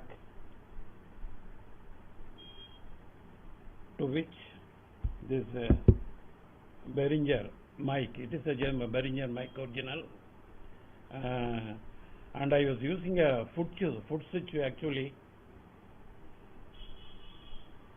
and I felt it uncomfortable, so I have made a hand PTT to operate this setup. So that is the thing I am using now. The audio is excellent. I am getting very good results from the other stations. And also one more thing I am on the job is, I got 4 antennas, HF antennas, which I connected to my antenna selector, which has got a microprocessor unit. And when this lightning and thunder storms come, I have to remove all the antennas every time. So I find it very difficult. The threads on the SO230 connectors are will go if you frequently use it. So I am making an connect disconnect unit so that all the 4 antennas can be mounted on a box type thing with a screw rod, and you can move it, connect it, and when you are leaving this jack, you can remove it. You can disconnect it. It is the work is going on. I think it will be completed within a week or so. So that is the thing I am doing now. And other than that, as of now, nothing particular. This is the project I am doing. And thank you very much for all of you. And Bert, your amplifier looks very nice. And Henry and Tom, nice to catch up with you this evening. Nick, Golf 4, India, Mike Oscar. I hope you will fix your toothache by seeing a dentist. By only 2 weeks ago, I removed on tooth the same issue with me. And Mike Golf 0, Mike Juliet Whiskey. The sack looks excellent. Thank you very much. And Papa Yankee 2, Radio November Red. Nice to catch up with you after a long gap. And Martin also. So I thank all of you for giving me this opportunity. The WX here, it is a warm evening actually, 31° Charlie now.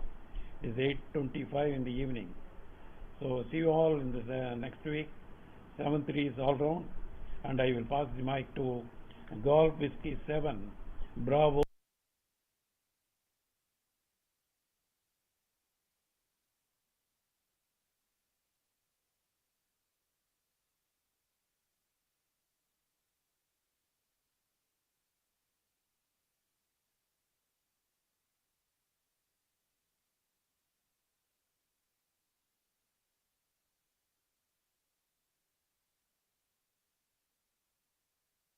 Now, so that's good.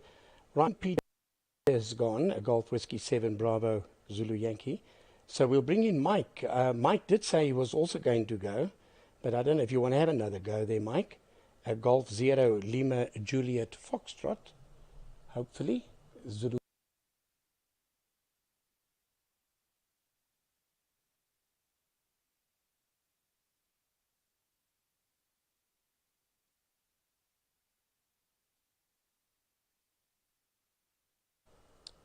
Okay, he cometh not.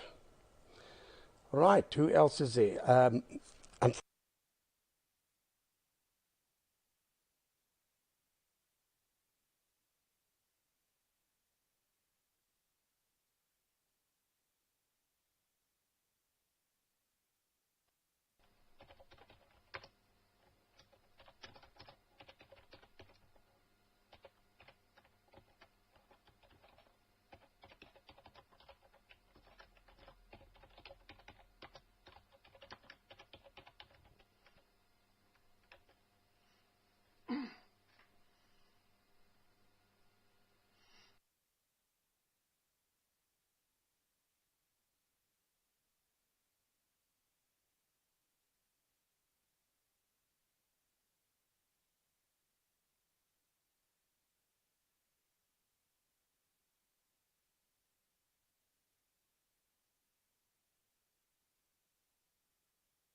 We saw you on.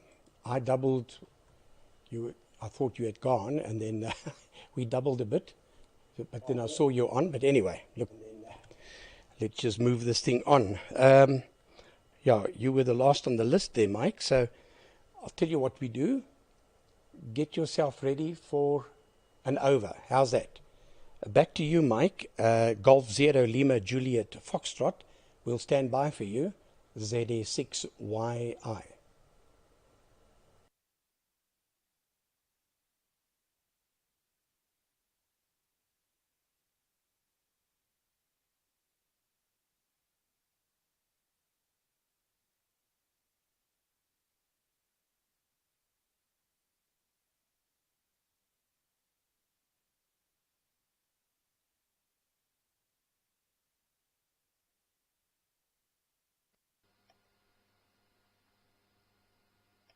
Right.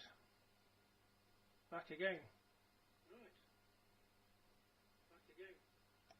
Let me just mute myself so I don't sound too echoey. Right, thank you very much for the second opportunity. Apologies, my port stand has a 15-second built-in delay. So when I press the button, there's 15 seconds of dead time. Never mind. Thank you to everybody, and it's nice to hear Balu. I did see you the first time there, Balu, but it's nice to hear your voice and see the projects you're working on. As I said, I keep saying this, it's still amazing that you can actually talk to people around the world. Admittedly, it takes a bit of effort to make all this stuff. Now that satellite's there, I still find it amazing. There's a couple of things I've got. Nick was wondering about cheap and cheerful PA protection. Well, these little switches, I can show you, they're only a couple of pounds, and they'll switch about 10 amps. So you just bolt it to the PA. I don't use one myself, but I've got one just in case. What I use is this. I use a controller which I made myself. So that's my PA actually working now. And you can display different things on that, such as power output, and you just saw current there and so on. But I think that was more advanced than what Nick required, so I won't say any more about that. But yeah, one of those little switches will probably do the job there, Nick. On the amusing electrocutions, well, I've had a few in my time. I used to work as an electronic engineer, so I suppose I'm allowed to, but I've been on my back across the room a few times. But I'm still going, so no need to worry. But the most amusing thing I can tell you the story is how I got into amateur radio. You might like to hear this one. I started building transmitters when I was a teenager, you know, handheld walkie-talkies and such. Anyway, it turned out that someone found out about this and they told someone who was licensed. And they told me I had to get a license. Have you ever heard so much nonsense? You actually have to have a license to transmit. So that's why I'm here today. I'm not really much of a operator talker. I prefer to build stuff. But that might give you a laugh. That apparently you have to have a license. What nonsense. Anyway, that's enough from me. It's been a pleasure to speak to you all. I won't go through all the notes of what people have said, because I think this is just dragging it out too long. But yeah, I'll be pleased to pop up again and say hello, maybe next Sunday. But thanks to everybody for speaking to me and bearing with me, and it's been very nice to speak to you and see you all.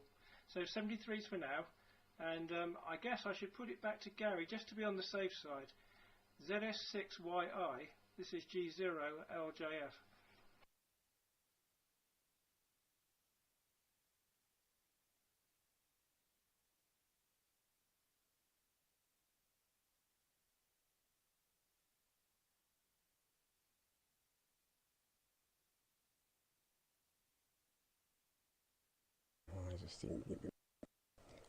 Right, that should be up and running now. Okay there, Mike. Yeah, it is a bit ridiculous. You need a license. Hey, Mike. Yeah, when we were teenagers, we did similar stupid things. We also want to say hi to Dick. Dick from United States. He's on. W7 Sierra Victor. Hello, Dick. Good morning to you. Sorry about kicking you out of bed so early in the morning. It's about 7 o'clock or so. Might be 8 o'clock in the morning now. Right. With this, I'm going to wrap up the net. Safe to say, Mike, thanks for putting that link up. I don't think I'm going to be too popular, but I bought all the cameras that they had. They had 8, so I thought I'll leave 2, so I bought 6 of them. And I just had a look now, and there was 1 left. So, and the reason why I bought them, I'm going to give one to Leon. I'm going to give one to Henry, and I'm going to give one to Tom. And so, so that we can all have nice signals on the band from ZS World. Anyway, they're nice cameras. I hope they'll work. I got them to deliver it to my daughter, and she'll just package it, and with the other things I get from time to time, send me a nice little parcel. She was going to come out again next month. Natalie's been here 3 times in 3 months, so I got spoiled, but she's just let me know now she's decided not to. She'll come a bit later. So anyway, I'll get her to post it to us. Right, with that, I'm going to cut the net, throw the ball in the air. Everyone have fun. Been a nice long net today. Bala, good seeing you as well. And always, and your audio was great this last over. So with that, chaps, I'm going to just say 7-3, close the net, and whoever wants to continue, please be our guest. This is Zulu Sierra 6 Yankee India, sign in clear, but in everyone frequency. A very happy week.